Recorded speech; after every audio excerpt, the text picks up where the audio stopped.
Hey guys, and welcome to episode 3.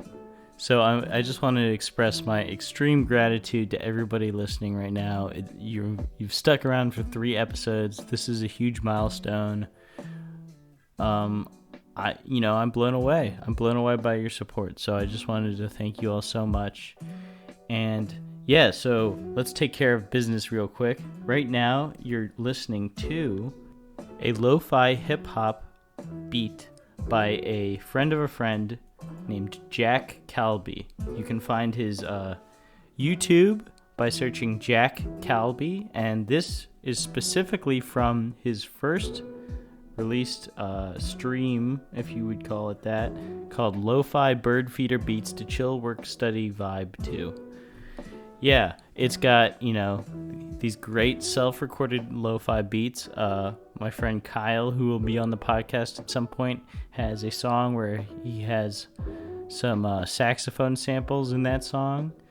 And there's also some great photography work of a bird feeder that has, different videos of birds eating at the feeder, squirrels munching down. So yeah, Jack Calby on YouTube. Please check him out. This is an amazing first thing he put out. It sounds like one of the mainstays of the lo-fi hip-hop YouTube that we all know and love. Anyway, let's get into this episode. So in this episode, I have Alex and Andrew on again to go over some stuff that was alluded to in the first episode. We go over all of Andrew's turmoils over the past 2 weeks. We talk a little bit about Alex's annoyances with this forum, and we roast him a little bit, and so deservedly so. He deserves to get roasted. Also, me and Andrew get back into aliens. You guys like the aliens, and we're going to keep getting back into the aliens because I think it's very entertaining, and I have some people in my life who feel very strongly about this, so I'm glad that they are able to communicate those things with me, and it brightens my day. And yeah, a couple other shout-outs. If you haven't noticed, or if you haven't heard, this beautiful artwork that you're seeing on the pages where this podcast is shared is by my good friend Anna Stapor. Her Instagram is Anna ANNA Stapor STAPOR, and she does great artwork. So please go check her out. And I'll hit you guys with the calls to actions after this episode. So let's just jump right into this thing. Here you go, man. The piece de resistance.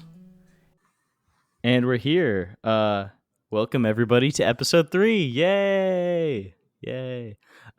So today we have Alex and Andrew from episode 1. Wouldn't you guys say hello there? Hey, it's Alex. Good to be back. It's Andrew, back from the dead. Hope everybody's doing well out there. Yeah, so I thought we needed to do a little callback for the first part of this episode because some crazy stuff went down at the end of the last episode, and we were kind of unable to touch upon it. Also, Andrew, because of those crazy things, Andrew was a little bit his segments were cut a little short, and so maybe he can expand on those a little more in this episode. But first off, let's just get into it, man. Andrew, what the hell happened to you over the course of the last week? And don't leave anything out. Oh my Tell us gosh. everything. Okay, well, I think my parents know everything, so I guess I can say everything anyway. Well, basically, I just had like a really crazy last week. There was something about it, like so many things went wrong in like such a condensed time period.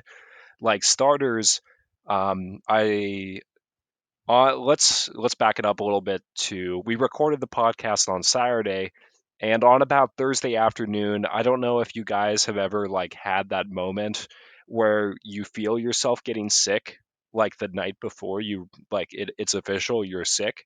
So Thursday night I'm not feeling great.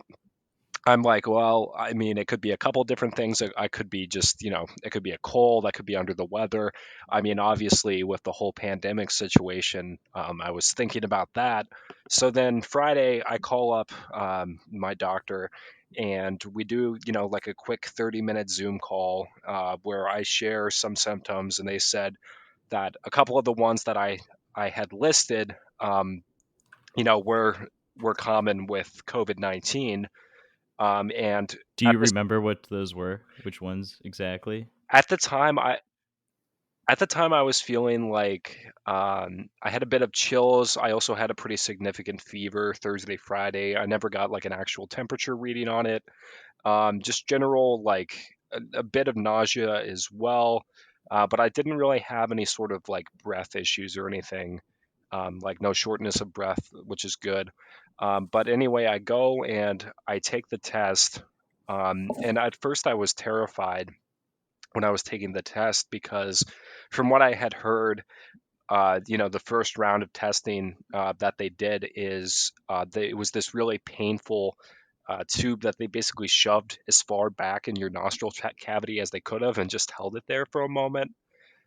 So I'm driving over there. It's like a 20-minute drive from my house, over to my doctor's office. It was kind of sketchy. They had me pull in the back parking lot, and like they didn't want me to come inside and say I was there or anything. They just had me honk my horn. So then I do, and like these people in like not hazmat suits, but the face shields and the mask and scrubs and everything comes out. I'm waiting there in my car. Like I have a hoodie. I was talking about how I had a fever and the chills. Like I had a hoodie on, and it was probably like a solid like 90-degree hot Nova summer day, and I'm sitting there like just trying to sweat my ass off to like sweat out the fever. So they come out, and the test wasn't as bad as I was expecting it to be at all. Like it was just basically if you've ever taken like a Q-tip and just rubbed it around in your nostril for a couple seconds, like it was that for 15 seconds. And then I drove off and went home, and so that was Friday. And so then Saturday we record the podcast. Yeah, so tell me what happened Saturday. What led up? What else happened before the crazy stuff happened? Were like why did you sound like that on the podcast? Was it because of the carbon monoxide or was it something else? I think it was just a culmination of like four different things at once. So, I mean, again, they had told me on Friday after I tested, like it could be 4 days before you find out, it could be seven. But in the whole time, I'm thinking like I just need to like sit inside. I'll just bunker down in my room. I have a bathroom across from it. If I just need to Grubhub everything for food, like that's what I'll do. Like I just want to come into as little contact with my roommates as possible because I have three of them. And Saturday, I was thinking, well, I could just do this, or I could. This is where I get uncomfortable talking about it. I could, Well, make your name has been redacted, so you are safe. What? Was my name redacted? Well, it's your first name, so I mean, unless somebody can figure that out. someone knows my voice, but whatever. So I Well, had My somebody, last name yeah. is Big Penis. So I had a little bit of cannabis, and I figured out that this way that you can, edibles are a thing, and most of the time when somebody makes edibles, they make what's called canna butter, where they break down the cannabis, and then for about like a process of 2 to 3 hours, they basically like stir it into butter, and then you can make all sorts of baked goods with that. It's basically just butter with the, obviously an elevated THC content. But I was thinking that what I could do was I could bypass that step of the equation and just so if it turns out as I was doing some reading, you can't just like eat cannabis and like get the psychoactive effects. Like you have to Yeah, either smoke. you have to bake it Yeah, so and extract the oils. you have to either smoke it or you have to bake it for about 30 to 40 minutes at 235 degrees or so. Do not try this at home, kids. This is only for storytelling purposes. Um, and so then it basically just becomes as potent as what you find in an edible. So then like I cooked maybe like a gram, and I was like, okay, well there's like half a gram in a joint, right? So that should be about 50 milligrams. like if we're assuming that like 10% of the pot is THC. So that was my guesstimate. And so then I cooked it and I I had half a gram. And then as I'm waiting for it, I Googled this particular strain that I had, and it's actually like twice the content of THC that I thought it was. And so I was like, oh God, like this is not gonna be fun. Um, Is and that when so you ordered the then number 5? yeah, that's when I ordered. Well, that we're getting up to that. I had to Um, bring that back because nobody laughed at the joke the first time. It didn't work the second time either. I'm sorry. Keep telling your story. well, that's the second is like I was on the podcast, and I we probably started recording like an hour and 15 minutes after I ate the pot. So then we record the podcast, and I felt mostly fine. I was a little out of it, like as I mean, we can get into it because I don't even frankly remember like those segments that you cut from the first episode where it just got wacky. There's I so much that we cut. Oh my god. like I just remember I remember talking about the aliens, and then I remember like I just kind of took a backseat to a long time to you and Alex just kind of having your conversation about lawnmowers and blood play and all that stuff. Uh, Right. There was a good like 20 to 30 minutes between the alien conversation and when you took a back seat when it was just like we were kind of talking about things and then you would just shoot off into other topics and we would have no chance of even trying to follow you. It was pretty Well, funny. I'm pretty sure at some point I told Andrew to like that I was going to hang up on him or something because he was being really ridiculous. That was Yes. cut from the first episode, and I think after I told him that, he's like, "Oh no, I can behave," and then he just was I just shut just up. yeah, We just basically. forgot that you were on the podcast at that point. Which Like is no, yeah, actually that's exactly when he stopped talking. that was probably a pretty good thing. Not no offense, Andrew, because you were like on top of having a horrible cell phone connection, which is partly my fault. Because hey guys, if you're wondering, we're using a cool new audio recording software right now. All of us are remote, and it sounds like we're in the same room. So we improved upon our episode 1 tactics. But anyway, Andrew had a horrible connection episode 1, and on top of that, he was like just completely, I don't know. I It guess wasn't making any sense. he sounded like I thought at first I didn't even know about the edible stuff, and I thought he was just poisoned, and I was like, well, honestly, that makes sense. And I was like, I was able to accept that, but the fact that there was another substance involved definitely helps a little bit. So So this let for me the just Chungus cast listeners, this is the first time they're hearing the real Andrew. They're meeting him for the first time in Well, the what full. is the? Let's get into that. What is the real Andrew? well, What is this it? is What the is? sober Andrew, and Okay, this is the that's Andrew who's probably not better. being poisoned by his house. But so let me go. Let's backtrack a little bit and just go into. So it sounds like I was more better or worse, pretty incapacitated for a good chunk of this podcast. So I remember later after I got off the podcast, um, I don't remember doing much honestly. Like I feel like we were recording for like a solid hour and a half, maybe 2 hours. Um, and what time did we start? Like 12:30, or was it later in the day? Oh, it was like 2:30, Okay, maybe so 2. let's say we're recording till like 4, and so 4 to 6 is kind of blurry to me. But like closer to 6, like 5, 5:15, 5:30, like I start to like freak out a little bit.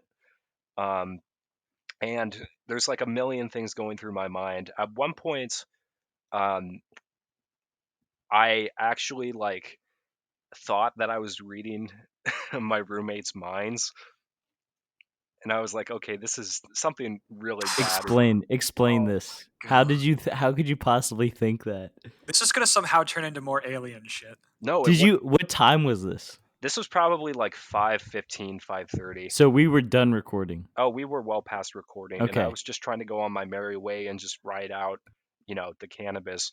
But at some point, I just felt like it was like I was tapping into like my roommates' minds, and like I thought I had heard them say from the hallway, which I'm pretty sure this was now like just an auditory hallucination, or I had heard them say something, but my mind like filled in the blank with, hey Ruben, Andrew is reading our minds right now. And I was like, okay, something is really something. I just had like this impending sense of anxiety. Like, Yeah, that's not the weed. That's schizophrenia. That sounds like that sounds like a reaction to THC to me. no, that sounds like if you get into like really high doses, you can have similar reactions to I that. mean, dude, like I not me personally, but just being paranoid to that extent where you're extrapolating on your environment like that is definitely normal, Yeah. or at And least not abnormal. but anyway, like I mean, it was obviously abnormal because, like, I was like not expecting it to be like to that level, like, like above 100 grams, or to like someone who's not like a seasoned smoker. Like, it's very intense. Like, it was almost like how I imagine LSD to be. I've never done it.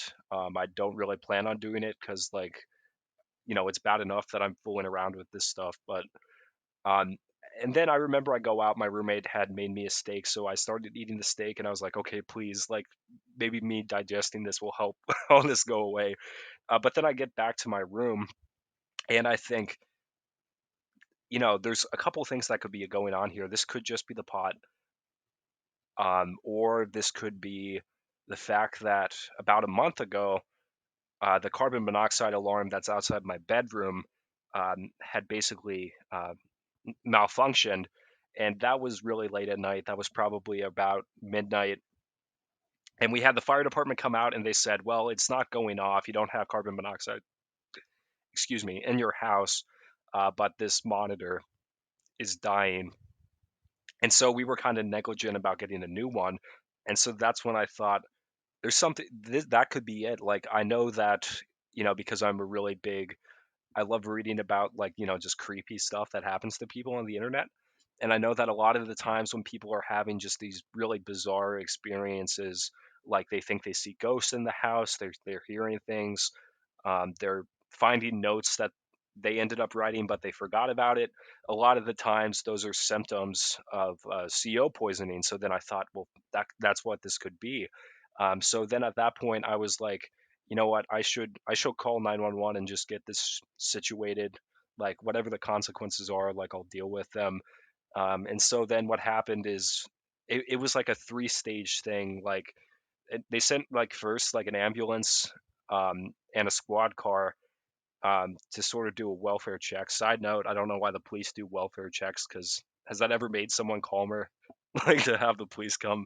But anyway, like, they came with the ambulance, and, like, I'm just having a conversation with them a little bit, just kind of recounting, like, the Wait, Andrew, why did they do a welfare check? Did you say you were like suicidal or some no, crazy like, shit? and No, they that's just heard him on the phone. They're like, "Oh, we got to check this guy out." no, I was just talking to the operator, and I was like, I just something weird is going on. And so You then, tell them like, about ghosts. they They're come like, and "Yeah, this guy's seeing ghosts in his house. We got to get some officers down there." so then, like, My I'm talking to roommate the is reading my officers, mind. and I said, like, look, I've had a little bit of cannabis, but this could also be CO. And I also had, I also just tested for corona, and they basically Ladies and said, gentlemen, we got him. like, yeah, whatever, we don't care. Like, I don't know if you guys know, but, like, a while ago, the Commonwealth, was it the Commonwealth's attorney, Discano, like, stopped Yeah, he's not prosecuting. prosecuting. But also now, starting in July 15th, which is after this happened, you there's no more criminal statutes for marijuana possession below 2 ounces in But July Virginia. 15th was before this.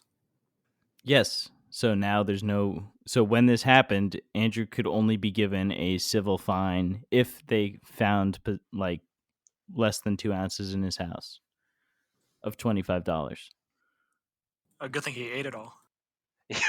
Maybe no, there was only I only had at max, like, Oh, actually, scratch that. Oil is still a felony if you had concentrate. well, So, I thought concentrate was legal, but I well, it mean, might be definitely not the same thing though. It's definitely it's, but yeah, and like they don't care. Let's get back to the nitty gritty. although with this story, maybe they should. Don't get mad at me, legalize with people on the call. I'm just saying that, like, my my whole afternoon made me think, like, huh, there is a reason why this is illegal. But so then like they basically asked me like as part of it was a bit of a welfare check. They were like, do you feel like you're going to harm yourself or harm anybody else? And I was like, no, not really. Like I'm just like kind of really freaked out right now just because of the the potential for the CO, the cannabis, um, and I obviously I just tested for corona, so my level of anxiety is already higher than it typically is. And so then they were which is like, already okay, pretty well, high, yeah, which is all. I'm a pretty like I don't know. I, I can be a bit. I'm panicky. trying to think. High strung, um, but so then they said, okay, how about this? How about we call a fire truck just to make sure everything's good with the carbon monoxide? And how about you just go in the ambulance to go to the hospital to make sure that, in the event of some CO or whatever else might be going on with the cannabis, everything's good. And I was just like, okay, yeah, that sounds like a good idea. And so then I get in the ambulance and they're just kind of checking me out. I feel like they didn't leave for like 15 minutes or so. But while I was in the ambulance, still outside my house, the fire department had shown up, and they said my roommate sent me a text, and they were like, um, "Andrew, they did find carbon monoxide in the house," and I was like, "Holy crap!" Um, so that, in a way, like I haven't read too much about like the combination of toxicity and stuff. I'm not sure if like carbon monoxide in combination with a bit of cannabis could like really accelerate and like heighten some of those more far out there symptoms. But that's something I'm still thinking about now. And basically, I did go to the hospital, and what it says on my release is like I did have elevated levels of carbon monoxide in my blood. But whatever it was wasn't really enough for me to be redlining. Like it still obviously wasn't a good amount, and the ideal amount to have is 0. But they also and they said that I probably shouldn't go back as long as there was a CO leak. They ended up fixing it. Um, but they also said like most likely what you're feeling is just the side effects of cannabis, and just it'll wear off in a bit.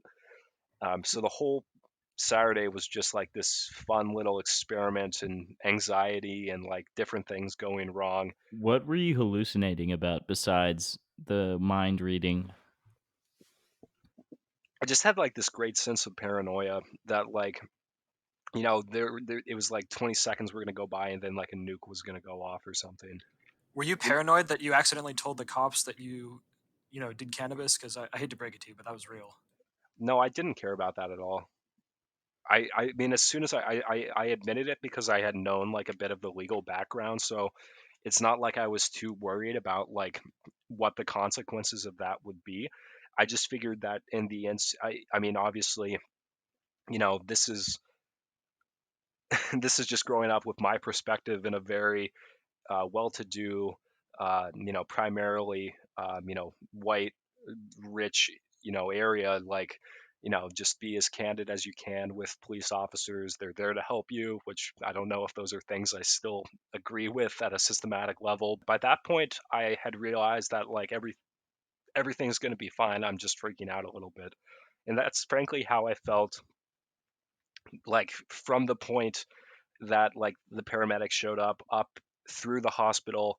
Even in the hospital though, like it sounded like I was still having a couple auditory hallucinations. Like it sounded like one of my friends from college was there like talking in another room even though he obviously wasn't. um but yeah, I mean, I would say that like at the point that like I called 911, like that was like the last moment of my anxiety, and then like everything started to kind of like taper off from there.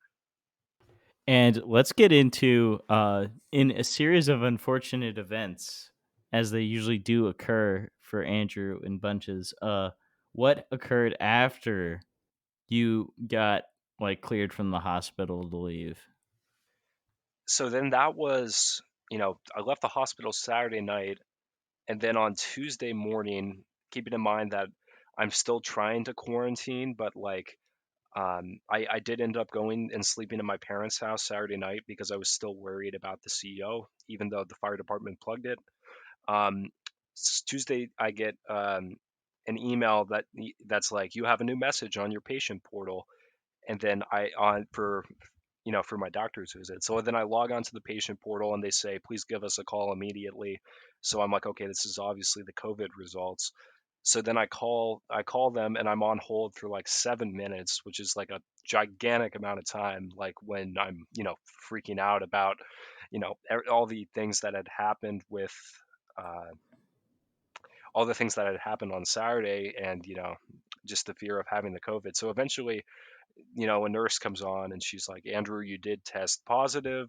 And I was just like, well, fuck. Like I wasn't so much worried for myself because like I'm a young, somewhat able-bodied person. Like there's obviously a lot of really scary long-term consequences for it right now, but I figured that, like all I can hope for is that, I just kind of get over this easily. But I I was haven't more heard so about worried any about. long-term consequences. Yes, there's a What? bunch. Maybe you should read the Oh God, news. Yeah. you We can't don't know trust the fake anything. news. Anyway, Andrew, keep going. But like, I was more so worried that I had spent time around my, pushing 60 parents like for a bit on Saturday night and Sunday morning. And keep in mind that like during that time, like I was wearing my mask. I was like, social distancing. Like I was probably, I was kind of close to my mom at one point because she did come up and like, hug me because she was just so worried about that whole situation. Um, but so then I was like, well, crap. But my mom and my brother, who I both came into close contact with, just got their results back. I think either Saturday or yesterday, and they both tested negative for coronavirus. So I'm hopeful that whatever contact I had for them, it wasn't enough to spread it. Good news is my family, does not have COVID. So where do you think you got it? Do you have any idea? Is it your roommate, your crazy roommates who gave it to you? Probably. Um, that's actually a really good question, and that's something I've been trying to figure out with my brother because the weekend before I got sick, we had gone down to Richmond to see a couple friends. So we were hanging out in an apartment with probably 5 or 6 people, and we had gone out to dinner. We sat outside, mask and everything. We went to uh, one of one of these bars I used to frequent. And that was pretty socially distanced. There weren't too many people in there. We stuck to a booth the whole time, mask on. Um, and I was thinking that that trip may have been where I got it, but then my brother ended up testing negative. So I'm thinking that it could have also been from the gym because I've been probably 5 or 6 times since it reopened. Or it could have been from my roommates or any of the people they're kind of in contact with since they're ever since stuff has more or less reopened, like they've been out like trying to figure out which bars are not abiding by the guidelines every weekend. So that's another possible variable. But as of right now, like it's still completely up in the air. Like no one I know like tested positive, before I came down with it. Nice. Um, yeah, that's great. So you went over this a little bit privately with us, but you've been it's been one of those like, oh, it was like the flu for the first couple days and now you don't have any symptoms really, but you're kind of worried about the symptoms coming back. That one of those cases. Yeah. So the first couple days, I felt like I've had really bad flus before, nothing that's like hospitalized me or anything, but where I'm just like lying there just trying to go to sleep to pass the time.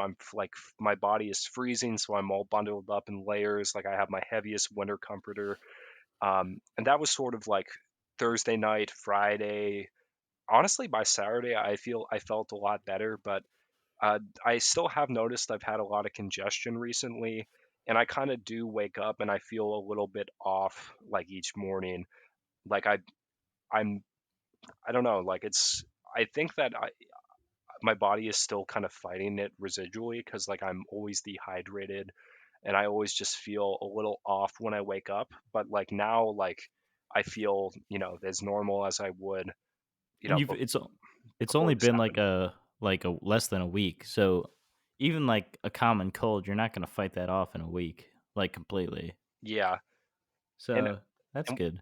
And what did they say about like a common cold? Like 3 days coming, 3 days there, and then 3 days I don't leaving. know. That's bullshit. For me, like I usually get past the worst of the symptoms within a couple days for those types of illnesses, but it's still like there for at least 2 weeks, I feel like.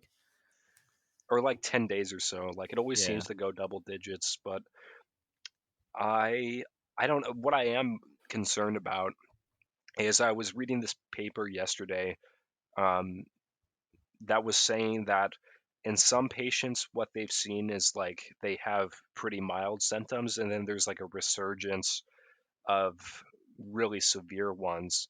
And so I'm kind of hoping that I can skirt that and just like, Is okay, that well, for all patients who have mild symptoms or just a couple? just for a couple. Oh, Um, well, I mean, yeah. I'm sure but that's true with most illnesses.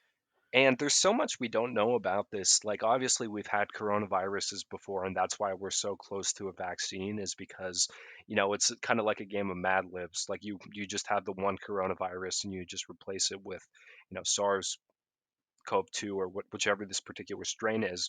But there's just so much we don't know about the long-term implications. And, I don't want to throw around numbers because I'm not here to fearmonger. But it sounds like a lot of people have just dealt with like, long-term heart or lung damage because of this. And that makes me worried for the future of, how many millions of Americans are now going to have, disabilities because of it. It's Um, too late. We already have too much heart disease. Yeah, and heart disease is already the number one cause of death here. So, Did Andrew say something? Alex, can you hear me? Can you hear Andrew? Andrew who? I'm sorry. Yes, I could hear him the whole time. I was Oh making my fun god, I fucking hate of you. him. I'm sorry. And we're Uh, back. Alex is pulling fast ones left and right here. We just got into a horribly cringe segment that I will spare your ears from. And Gifford wanted to talk about me putting things up nope, my nope, ass, and I nope, did, and he nope, didn't like it. I don't know what he expected to happen. I mean, I no. don't know what you were expecting after 6 bananas to happen. Don't forget to You guys. microwave them. So, Alex, why are you so adverse to the alien topic that keeps reappearing on the show? Oh no, I'm absolutely not adverse to the alien topic. It's just the way that we approach it. The first time we What? talked about What? it upset me. The first time we talked about it upset me because we couldn't stick to one thing. It started with like a 10-minute story that nobody could focus on, and then it ended with us switching back and forth between hypothetical non sequitur concepts. If we could focus on one alien talking point and stick with it, I'd be your man. I also am I allowed to give you a little bit of criticism I received after the first episode? Yes, yeah, I've been waiting for you to tell me some of the things Okay. people said that they didn't like me doing. Well, the number one criticism is you whining about non sequiturs like 20 minutes into the show and just not being able to accept that they're a part of the show. Yeah, Crickets. sorry. There's nothing I can do about that. I'm sorry. Sorry for all of the people who were complaining about the show not making sense and me pointing that out. But to be See, fair, most of the he's non bitter about sequiturs it that I now. was whining about were Andrew just not making any goddamn sense. That's not even true. I had like half of them. It was honestly my intention to make non sequiturs a part of the Oh, show. good God. He It and just, it you just know, the humor doesn't make any sense to me. I'm sorry. When you start saying things that are like just sort of theoretical, like you're yeah. just spewing hypotheticals that are tangentially related to what we're talking about, that's not funny to me. It's just Yeah, but you also have said in the first show that you don't care if it's funny or not, and it wasn't really about being funny for you. So right. I don't. So So if you it's don't. You not don't get to funny, but it also play. doesn't make any sense. It's not that I don't Yeah, but like it. It's just that it doesn't make okay, sense. but you don't get to play the non-funny card when you literally don't care about that part of the show. Which I want to remind everybody that is the only part of the show that matters. It has to be at least funny and enjoyable to listen to. Nobody. Let's try and But that doesn't make any minimize. sense to me. Yeah, I don't like that the non sequiturs aren't funny, but the problem I have with them is that they don't make any sense, and I can't do anything with them. Like if you start just saying, "Oh yeah, Hillary Clinton is a lizard," then what the hell am I going to say about that? It has nothing to do with whether it's funny or not. It's just like I don't know what the hell's going on. Why can't you just be improvisational and just go with it? Andrew was doing some improv. Andrew, why don't you sing the Ziggy Marley song from Arthur that you were singing in the first show? Every day when you're walking down the see, this is just what Alex is talking about. Sing it. Everybody that you meet has an original The point of point of view. view. And I We said, can say, hey, hey, what a what a wonderful wonderful find find today. today. You're like changing tempos too. This is just like that concert where like when Justin Bieber had to correct his fans on how to like clap in rhythm, which is probably like the most funny asshole thing like you can do as a musician. Because I mean, they were wrong. They were on the on beat. Um, They were wrong? yeah, Okay. they were wrong. They were doing Alex, like Gift what, didn't what, like it when Carlos Santana was complaining that none of us in the audience were getting into it, but I thought it was perfectly valid. I didn't think it was an asshole move at all. dude, it's you're Carlos Santana and it's 2019. Maybe just give it a rest, bro. yeah, maybe It's just play not. Black Magic Woman and shut the fuck up. Oh, I don't know. That burns. I mean, the man knows how to It's smoothly also play that okay. guitar. It's There's no also way I can't move. Which he didn't even write. Peter Green wrote that song. it's also Doesn't Jiffy Lube matter. Live, bro. Fucking matter. Like, Yeah, there's room to dance around there, man. no, I mean chill out, man. We're just vibing. Don't tell me That how to doesn't mean vibe. anything. What does it mean to be vibing? What does it mean? Andrew, you know what it means to vibe, right? Yeah, you're just vibing, man. God Come on, damn. Alex. Why is it every time I ask someone to tell me what the fuck they mean in a context where they're saying vibing, they can only say vibe. That's all It's they can say. it's because it Guys, has a meaning that Alex, can't be explained. Alex That's It's because why. was it doesn't mean a goddamn thing. That's why. Alex was raised in complete isolation with only an 1800 edition of Webster's dictionary, so he doesn't exactly understand the modern Yeah, lingo us kids Alex, joke's use. on you. Alex, Webster's dictionary only came into fruition in the 1880s. So, all Well, right, that's nice try. exactly how I know you're a fucking nerd. Alex will constantly correct our group messages whenever we say "I mean" or um, "LOL" or something. He'll be like, "Oh, I didn't know that's what you meant," or something really condescending like that. And I'm it's not just correcting. I'm just complaining that you it's guys could. infuriating. All right, well, maybe that's because you guys don't know how to speak properly, so you resort to these bullshit phrases that don't mean anything. It's like obviously they mean, how can you say they don't mean They anything are a if we part of the use them lexicon. They, and Yeah. they we mean something. understand them? Oh, can we cut this whole thing out? It's making me look like a giant fucking asshole. But that's the That- point. that's We're the having this point. conversation because you do And, this in the group. And and what's you are worse a is that the first giant. Webster's dictionary was published in 1806. So you were like so close to being right, it's not even funny. So fucking hell, Let's cut no this whole cigar. thing. No, Okay. I like this segment. This is a good one. Yeah, this has been great. I'm on a roll right now. Who wants to do an Anakin versus Obi-Wan impression and action? You turned her against me. You have done that yourself. You will not take her from me. Your anger and your lust for power have already done that. You have allowed this Dark Lord to twist your mind.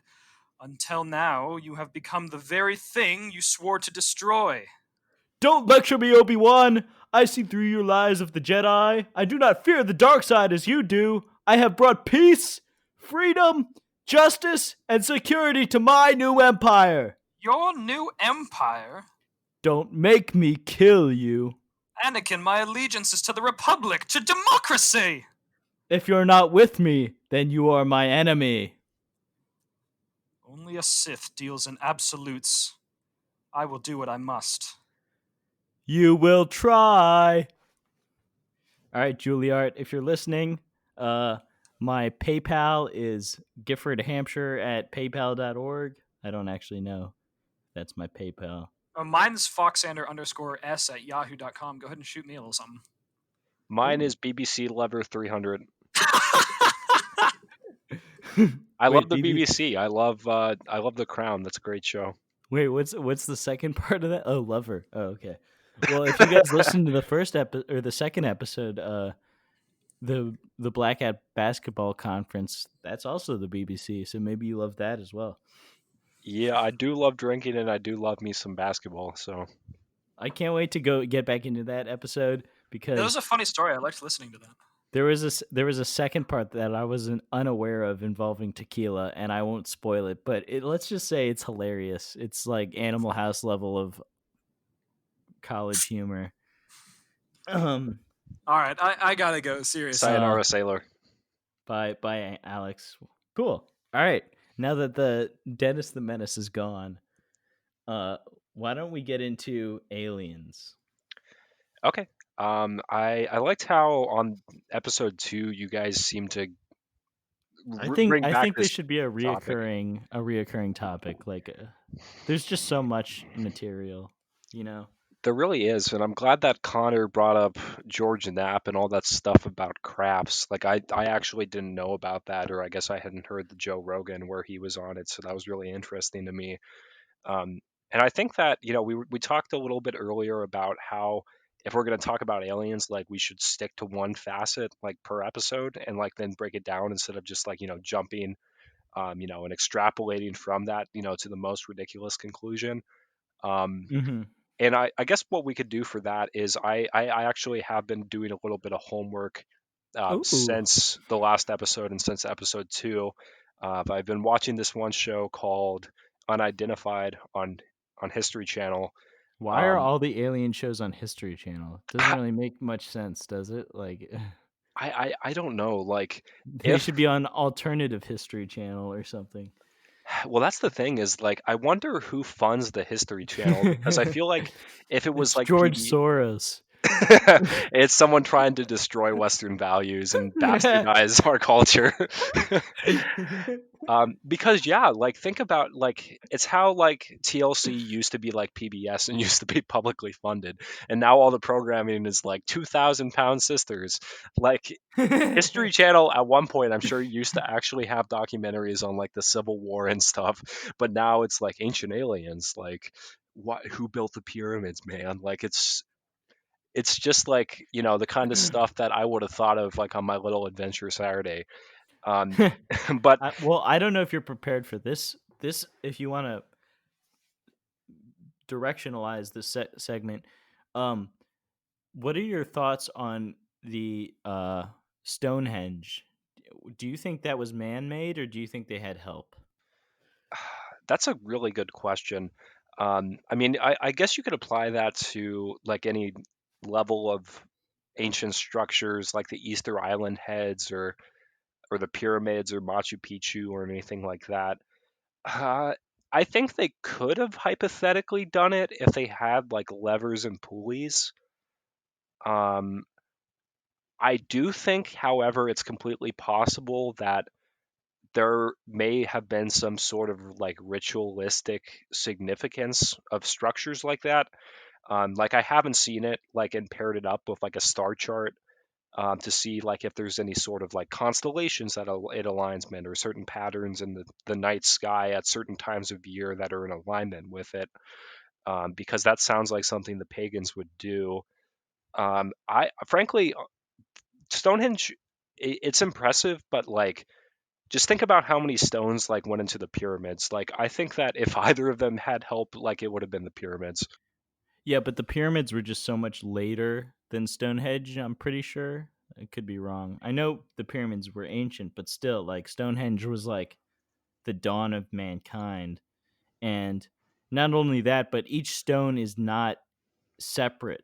Like, they're all completely intact, and I'm pretty sure weight wise, like, even though the pyramids are absurd, like in the amount of stones and the weight of each stone, it's just the sheer impossibility of the Stonehenge stones which boggles people's minds, because like the pyramids theoretically, like, they could have enough manpower and they could use their sleds and stuff to get each stone up, even though it'd be incredibly difficult. But the Stonehenge stones are almost immovable. They're so big and heavy. Well, I just did a little bit of background research, and it looks like they built Stonehenge in about 3000 BC, give or take.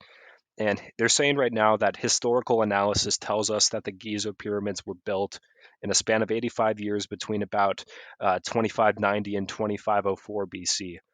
So there's about like 500 years between that. Oh, okay, Obviously, so it's not negligible. What? Go ahead and look up when the Mesopotamia River Valley existed, because that, the river still exists.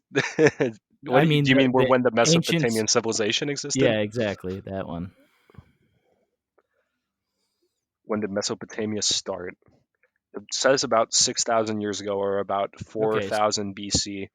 so I think the discrepancy might also be part of the fact that it's not one of the four ancient river valley civilizations, and Egypt was. Hmm. So Like the fact that, so like Egypt obviously had like slaves and leadership and rulers and manpower. They basically had one of the first ever cities, but you know, it doesn't really make sense for Stonehenge because there are just a bunch of barbarians essentially living in northern Europe, northern Britain, who were able to build this colossal, not very big, but in terms of lifting heavy items, it would have taken a city, essentially. Well, what I'm wondering right now is like, were the rocks like locally sourced? Like, how many Yeah, miles like that's did the they other take thing them is, from? oh, I think um that had something to do with it as well. I really wish I knew this off the top of my head, but I'm pretty sure that, yeah, like the rocks were like moved uh, many miles from their source. Because if there's like a, like a granite source or something, there's some sort of depository that's nearby, that would be one thing. But if it was like, we've moved them dozens of miles, like that would definitely take a lot of coordination that you could argue, that the pagans, or I don't even know who was like really the Coptics, like who was really back in England like at that time period. But that would take certainly a lot of coordination. Look, So I'm on the internet right now, and it says that they were moved 15 miles from uh from a wooded area nearby.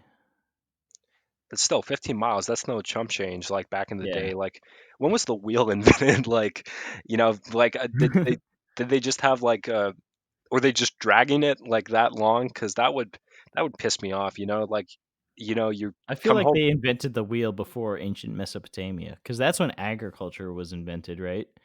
And like they definitely had wheels then.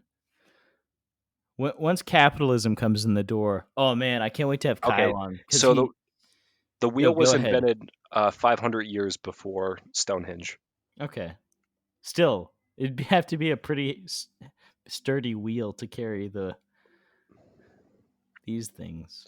Yeah, like I'm just imagining like, imagine like the prototype wheels, like whatever genius like saw the motion and thought it would be so much easier to move things if we What had is the this. closest thing to a wheel in nature? Maybe like a bug or something that rolled. Like a roly poly oly or something. Yeah, that like. What do you think? How do you think they got the idea? I don't know, like maybe It's one got. day like they accidentally rolled like a rock down a hill or something, and they Ooh, thought that's that probably a good idea. the distance that they were able to cover in an amount of time was so much shorter by the fact that it was able to fall in like a somewhat fluid motion. But like what I'm Counter theory, maybe aliens gave us the technology for the wheel. well, that's like I almost wonder if like that's the end game of like all this revelation stuff, not like from the Bible, but like from the U.S. government, like slowly letting us hear about pieces of the alien story. Because the New York Times put out an article about this. Um, the DoD basically admitted a few weeks back that they had at one point classified briefings where contractors had gone to the DoD and said, "Okay, we found these craft, and we've been trying to. This is like kind of what Connor was talking about. We've been trying to reverse engineer them, but we honestly Hmm. have no idea where the hell they came from." And this is the New York Times reporting it. This isn't Alex Jones level. This What? isn't When Andrew did? Ballack When R did? conspiracy level. When did the New York Times report this? This was like a few weeks back. They Just reported craft they were trying to reverse engineer. yeah. Do you have the link to that? Let me. Don't trouble yourself too much. But it had like they announced that they had UFOs that they were trying to reverse engineer within the Yes. past. They said this in the past couple weeks. Yeah, this was like at the end of July. Here's an article from July 24th. Not made on this Earth. Top secret Pentagon UFO task force reportedly expected to reveal some findings. According to a recent report from the New York Times, a top secret Pentagon program has been conducting classified briefings for over a decade, analyzing various encounters between military craft and UAVs. Well, that's unmanned, unidentified aerial vehicles. And then it Okay. basically goes into like, They they've had a didn't whole. want to say UFOs. Well, the thing is, like, that's another thing. Like, do we believe that these are aliens? Do we believe that it's a really covert, like, U.S.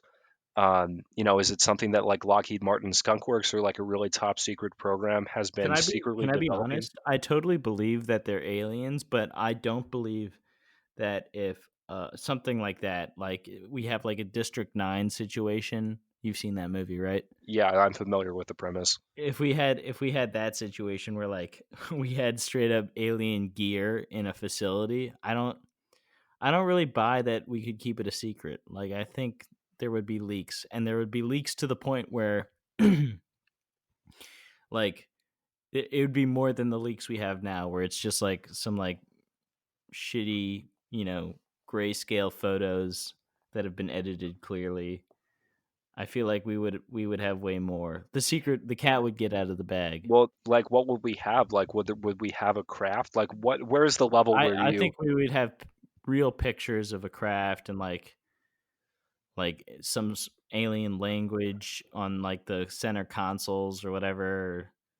Well, I mean, So we have the Nimitz incident. We have, where we have multiple Navy pilots who have reported seeing something that, was at one point in the air and then, accelerated at a rate yeah, that yeah. wasn't possible. I Like, and and I then we have buy that on that video. those are aliens, but I don't think like we have like some guy frozen, like we don't have like a crashed like UFO just hanging out in a bunker somewhere, or some frozen alien guy that they're studying his tissue. But I do believe that the alien encounters like that are outside of the government like facilities are real. See, that's what would scare me more is, what would happen is like there's almost like a sense of security if like Oh, let's dude, say the if government has some secret treaty with the aliens, so they're like, okay, we're not going to that's fuck what with you you. that's what you want. You want our government to have like stately uh ambassador meetings with the aliens, and I think that would go sour before any. I think best case scenario is they know who we are, they know we're not a threat, and they're just keeping tabs on us. well, to For think about that, like We're like an ant farm to them. They just like to come and see how everything's going. that would be so humbling because I mean, I was saying like let's say that we don't have any craft and we don't have any alien specimens, and that would basically mean that the government obviously they put more scrutiny than you and I into it, but that would basically mean at some level they know just about as much about this as the public does, which would be really terrifying to me. Why would If that be scary though? Because if they because haven't we done don't know it, what the fuck they are, yeah, but if they and no haven't, one like at the highest level of government, like I'm talking like the people you don't even know about. right? Really high up in the DoD, really high up in the three-level agencies, they just don't fucking know. Like that would be really, I mean, it would be No, man. humbling in a way, That's but that's the best case scenario, because guess what? Conflict arises in one situation and one situation only. Conflict arises when there's a failure to properly communicate. And if the aliens don't want to communicate with us to begin with, then we can't fuck it up and piss them off.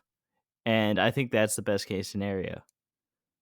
Just no no contact from us that we want. Like I'm messing this up so bad. so We basically you're we have no choice in contacting them, but they have a choice in contacting us. And as long as it stays that way, I think we're good. Because if they haven't killed us yet, they're not gonna. Yeah, I suppose that I mean like every year like we're developing technology that we're getting closer to, these sort of craft or, that can easily move, from the air to the water and then move at speeds that are, two times as fast as the fastest US submarine. I mean every year we're getting closer. So, if they wanted to eliminate the human race, you think they would have done it, back in 3600 BC, back when we didn't even have I the don't fucking even wheel. think it's that. I think it's not so much like how much of a threat we are, because I think they know how much of a threat we are, and it's going to be hundreds of years until we can even compete if we can even compete, because they're going to continue to progress at the same rate, if not faster. So let me ask you this: like, I think the coolest part about that whole situation, which I just laid out, is that they have studied us for, however long there have been UFO sightings, like late 1800s, I guess. Before, probably ancient. Okay, yeah, right, well, right. They could have been, and if they haven't determined for themselves that we're a really fucked up race, and we are, that they need to get rid of right away, which they probably should, then they're not gonna I don't think they're ever gonna come to that conclusion unless we start having, negotiations with them, and then that's when we could get into trouble. But if they haven't decided like we need to be eliminated yet, then I think that's the best news we could ask for. Well, I wonder too, like if things like really escalated, like to the brink of, like closer than Cuban Missile Crisis level, like the button has been pushed, the first warheads are flying, like total nuclear destruction of the planet. Like if they have the technology to travel across galaxies and the technology to move, like their craft move, um, if they have that technology, I think they could hypothetically have the technology uh, to just like at flip a switch and then all the nukes like suddenly like powered down or Oh something. yeah, no, I mean, I think they have the tech. If they have that technology, they probably have the technology to take out the sun or something.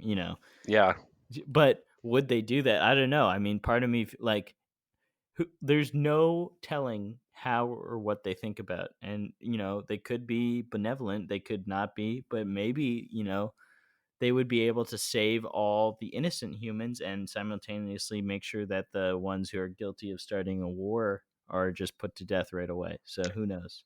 and to me that sounds a little bit like the rapture too. So like that makes Oh me wonder God. sometimes like if if all Jesus was an alien.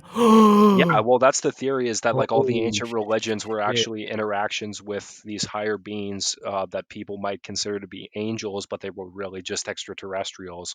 And that's the whole ancient aliens theory, and that in some way these, Jeez, man, quote unquote angels, you literally just blew my mind. My mind has exploded all over my office here. it's all over the monitor.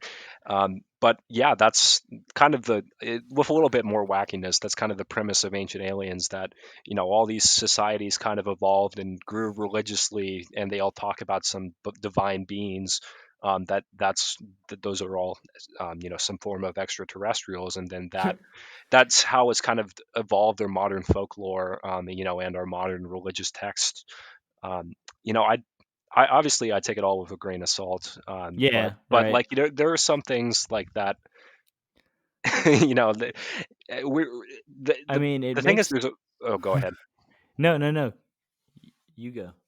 I was gonna say that like there are already things that are so far out there that like, I mean, I think that I think that's plausible given what they've already released. Like, I almost wonder if like that's what the New York Times has published, but think about like what's still being discussed in like closed door congressional meetings, or not even in Congress, like at like the at the Yeah, three no level chance agencies. Congress knows this. It's all got to be all executive. Yeah. Let's go over the Avril Lavigne conspiracy real quick. Yeah, so shout out to Kirsten for requesting this. But the Avril Lavigne conspiracy, to my understanding, is Avril Lavigne obviously, had a huge breakout in, I forget the name of the album, but it was either 2002 or 2003. She had the huge album with Skater Boy, Complicated, all those big songs. Um, and the conspiracy is that I think she lost a grandparent around that time, and that she just grew very depressed and kind of disillusioned with her newfound fame and ended up committing suicide. um, but that in the process, since whenever that happened around circa 2003 2004, or since, she's Yeah. been replaced with a doppelganger. But honestly, I've looked at before and after pictures, and I honestly, like, I don't think she was ever popular enough to like be replacement. Looks Like like she just started doing her hair. That's yeah. what it looks like. She started curling her hair a little bit and wearing more makeup. Have you ever heard the theory that like Paul McCartney died in 1966 and That's he was replaced? literally this. So I just pulled this up to just check your facts as we're going over this, and the second one on here is Paul McCartney. But the thing that is, like, he died in a car in an accident. that's Beatlemania right there. You know, like that is, you know, next to Elvis, we're talking like, you know, two of the most famous artists of all time. Like at the height of Beatlemania, like I feel like that's something that someone would like, you know, in a closed door meeting, you know, make the decision to keep going, you know, just because there's so much more Oh, money you to think pump it's out. real? I think that there's a lot more. I think that I don't think either are real, See, but I'm the opposite because I think Avril Lavigne, the record label could prop up like a surrogate if she was not popular enough for people to figure it out. But I feel like Paul McCartney, there's no chance somebody wouldn't figure that out. Like, and like verifiably figure it out. Like, not just have a conspiracy theory online, but like we would have like pictures of his dead corpse and stuff because John Lennon didn't survive and they didn't prop up a fake John Lennon. well, that was also 10 years after the Beatles had broken up. Like, you know, this was 66, so like this is even before Sergeant Pepper's came out. This is I don't. still I like just. Revolver I era. mean, I believe it. I don't think they would take it to the grave with them, though. I think, you know, Ringo would speak up for sure. And even if it's true, like fake Paul has written some bangers. Like, you Yeah, know, if the stuff yeah. on Well, I mean, yeah. You think a fake Paul McCartney did Wings? Come on. You like he just started like a fake I can like. believe that a fake Paul McCartney wrote Band on the Run or Wonderful Christmas Time. That song sucks. No offense, Paul McCartney. I just mean I don't think he could pull off a whole another band. I don't think you know. You don't think he'd have like the musical prowess to like continue writing songs, and then you think at some point someone would realize, man, these chord progressions suck now. Like, you know, it's not. It's obviously not the same dude that wrote, you know, Love Newsflash: Me Do or all like all pop those songs. music chord progressions suck. That's why they're pop music, and they don't really suck, but you know what I mean. They're the same. You're not I, breaking ground with pop music chord progressions. and that's the interesting thing. Like, I almost think that, you know, obviously you're a pretty, I don't know, like you're one of those guys who goes out of his way to like listen to more than just what's going to be Oh provided yeah, to you I by I like the hate. radio or I don't Spotify's even top listen to the 100. radio. Yeah, exactly. I really try and get into. I don't want to say like deep cuts, but definitely like artists that people who love the genre of music love. Not so much top 40 stuff. I kind of hate top 40 stuff. And that's the crazy thing too is like you know, a lot of people complain like, "Oh, I was born in the wrong generation. I wish I was back in the No, 60s." this is the best generation. You can listen to all music Yeah, exactly. Like except for the music that has not been invented yet. So or what every year later is the best generation. or all the music that was lost in that big universal warehouse fire. Um, But think about it, like you can access so much music from like your computer that's, you know, terabytes upon terabytes of songs that you may have just never heard if they were not on MTV or they weren't on the radio. And that, let's just say they're cycling through like the same 200 songs on their playlist, like, you know, Clear Channel seems to do now. Like that, that would piss me off. Like, It it, almost feels like they're using music to pass the time more than they are to just like discover it as sort of like an art form. Like, you know what I mean? Like it's almost like they're reading like like it's like people who read newspaper articles. or like magazines, like, you know, You know what I mean? like It's like they're soft. not reading a novel that they've never that everybody like has talked about for years, but they're just trying to like, kill time and get to their destination and get kind of like lost in the drive, I guess. I don't know. I was having a conversation with my brother a couple weeks ago, and I was like, "Dude, aren't you glad that like we didn't grow up when like hair metal was popular?" Eh, Yeah, no, no, tell me about it, man. I can't even imagine the best band during my era as being like Motley Crue or Poison or something. I would ugh. And like we were saying, like he's like, you know, he's like a big fan of like Bob Dylan and like Carole King and like, Simon and Garfunkel and ABBA and all these great pop acts. But I was just like you, we would have been beaten up for listening to this music. Yeah, you would be stuffed in the locker. You have your perm ruined by getting a twisty in the Yeah, toilet. have like cigarette burns on our arms and everything. Like, This is the only thing my dad ever gave me. yeah, it's a banner year at the old Bender household. Okay, well, I guess we're kind of running out of time here, so I guess we should kick this thing off.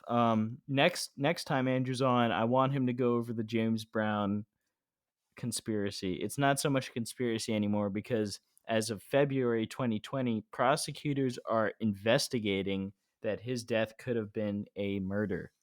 And I won't give any more away than that. Can I do Sam Cooke too with that? Oh Because, yeah, sure, man. The world is your oyster. okay. I just want to thank Andrew again for letting me come on and fulfill my dream of like being this guy sitting in his uh, office with a microphone and headphones on and just like yelling about aliens to a possibly non-existent audience. I feel like I'm in a GTA 5 game or something. I'm one of those crazy NPCs Yeah, you're one who of the, who lives out in the like desert. So thank you for that, Andrew. of course, that's what I'm here for. All right, everybody, and we're back to the number one alien comedy podcast in the Mid-Atlantic. So yeah, guys, I really hope you enjoyed that episode. Here are the things you can do to help me if you did really enjoy that episode. Number one, and most importantly, please hit me up on my Facebook, on my Twitter, on my Instagram. All are linked in the anchor.fm homepage, and hit me up and give me some feedback. Tell me what you want me to change, what you like, what you don't like, what you're indifferent to. All those things, like I've said a billion times, help me so much to tailor this podcast to the audience that I know exists because we're on episode 3.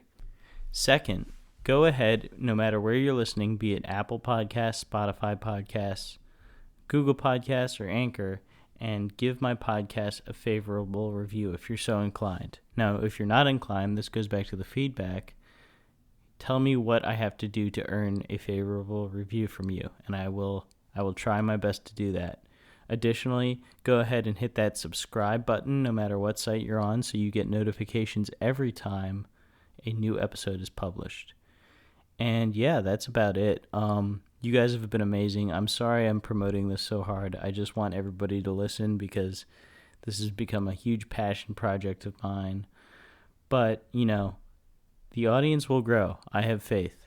And yeah, as we normally do, here is some traditional, unusual music to wean you out of episode 3. Today we have some Inuit throat singing, and I really hope you guys enjoy it. Have a great week, everybody. Bye.